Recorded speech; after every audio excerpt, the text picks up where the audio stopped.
السلام علیکم ورحمۃ اللہ وبرکاتہ۔ ناظرین، مرزا جہلمی نے مولانا طارق جمیل صاحب کی کافی تعریفیں کیں اور ان کی تعریفوں کے پل باندھے۔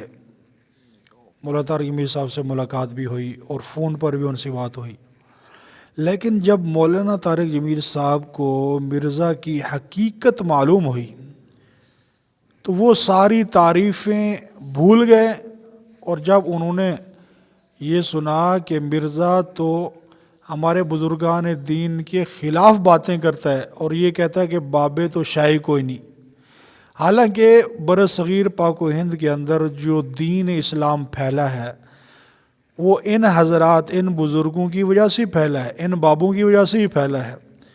یہ جتنے بھی اولیاء کرام کے مزارات ہیں پاکستان کے اندر،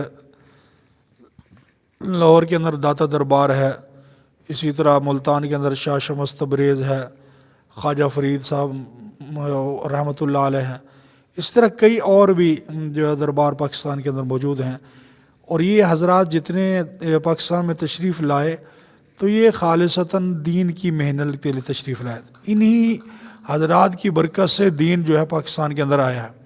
تو اب ایک آج 1400 سال بعد ایک مرزا جہلمی اٹھ کر یہ کہے کہ بابے تے شاہی کو نہیں، تو وہ یہ دین کون لے کے آیا ہے؟ تو اب اس بات پر بھی مولانا طارق جمیل صاحب مرزا کے خلاف ہو گئے اور فرما رہے ہیں کہ یہ انتہائی بدتمیز انسان ہے، بد اخلاق انسان ہے اور اپنے بڑوں کو لعن طعن کرتا ہے۔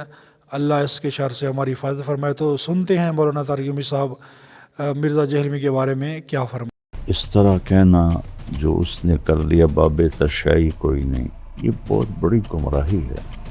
اس کو وہ کہہ رہا ہے چشتی دجال۔ حضرت تھانوی رحمہ اللہ تعالیٰ ایک بہت بڑی علمی شخصیت ہے، ان کو کہہ رہا ہے تھانوی دجال۔ ابو بکر شبلی رحمۃ اللہ علیہ ان کو کہہ رہا ہے شبلی دجال۔ یہ زبان مت استعمال کیا کریں بابے، یہ سب اللہ کے نیک بندے تھے۔ یہ ٹرم تو سامعین، آپ نے سنا کہ مرزا جہلمی کے بارے میں مولانا طارق جمیل صاحب مدعو فرما رہے ہیں کہ یہ انتہائی بد اخلاق اور انتہائی بدتمیز انسان ہے۔ تو ہم بھی کوشش کریں کہ اس کی ویڈیو نہ سنیں، ان کی باتوں میں نہ آئیں، یہ خود بھی گمراہ ہے اور لوگوں کو بھی گمراہ کر رہا ہے۔ اللہ جل شانہ ہمیں اس کے شر سے ہماری حفاظت فرمائے۔